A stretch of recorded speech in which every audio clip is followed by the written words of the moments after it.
Hello guys, അപ്പോൾ ഇന്ന് നമുക്കൊരു പെട്ടി പൊട്ടിച്ചാലോ. അപ്പോൾ ഈ പെട്ടിക്കകത്ത് കുറേ സംഭവങ്ങളുണ്ട്. ഞാൻ ഇത് ഓൾമോസ്റ്റ് ഒരു 2000 താഴെയാണ് ഈ സംഭവങ്ങളെല്ലാം മേടിച്ചിരിക്കുന്നത്. അപ്പോൾ നമുക്ക് എന്തൊക്കെയാണെന്ന് നോക്കിയാലോ. അപ്പോൾ ആദ്യം തന്നെ നമുക്കൊരു കുഞ്ഞ് ബോക്സ് വരുന്നുണ്ട്.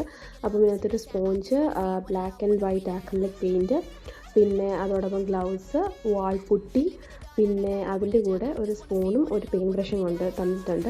അപ്പോൾ നിങ്ങൾക്ക് ഇത്രയൊക്കെ കണ്ടപ്പോൾ തന്നെ മനസ്സിലായി കാണുമ്പോൾ എന്തിനായിരിക്കും ഈ സംഭവം തന്നെ. അത് തന്നെ നമ്മുടെ മൂന്നാട്ട് ചെയ്യാൻ വേണ്ടിയുള്ള ഒരു കിറ്റാണ്. ഞാനിങ്ങനെ കുറേ തപ്പി അവസാനം കുറേ ഇടത്ത് ഞാൻ അന്വേഷിച്ചു. അവിടെ എല്ലാം ഭയങ്കര ചാർജായിരുന്നു. ഇവിടെ കുറേ സാധനങ്ങൾ ഞാനൊരു 2000-നകത്താണ് മേടിച്ചിരിക്കുന്നത്. അതിൻ്റെ കൂടെ ഇതായിരുന്നു മൂന്നായിട്ട് ചെയ്യാനുള്ള ബേസ് എന്ന് പറയുന്നത്. അതിൻ്റെ കൂടെ നമുക്ക് ലൈറ്റും അതിൻ്റെ അഡാപ്റ്ററും കൂടെ തന്നിട്ടുണ്ട്. പിന്നെ മണ്ടലയൊക്കെ ചെയ്യാൻ പറ്റുന്ന ബേസും പ്രിൻ്റഡ് ആയിട്ടുള്ളത് കൊണ്ട് പ്ലെയിനും ആയിട്ടുള്ളത്. അതിൻ്റെ കൂടെ ഒരു ടൂളും ഉണ്ടായിരുന്നു. നമുക്ക് മണ്ടലയൊക്കെ വരയ്ക്കാൻ ഡോട്ടൊക്കെ പെർഫെക്റ്റ് ആയിട്ട് വരയ്ക്കാൻ പറ്റുന്നുണ്ട്. അപ്പോൾ ഇത്രയും സാധനങ്ങൾ ഞാൻ ഒരു 1500 ബഡ്ജറ്റിലാണ് മേടിച്ചത്. അപ്പോൾ നിങ്ങൾക്ക് ഡീറ്റെയിൽസ് വേണം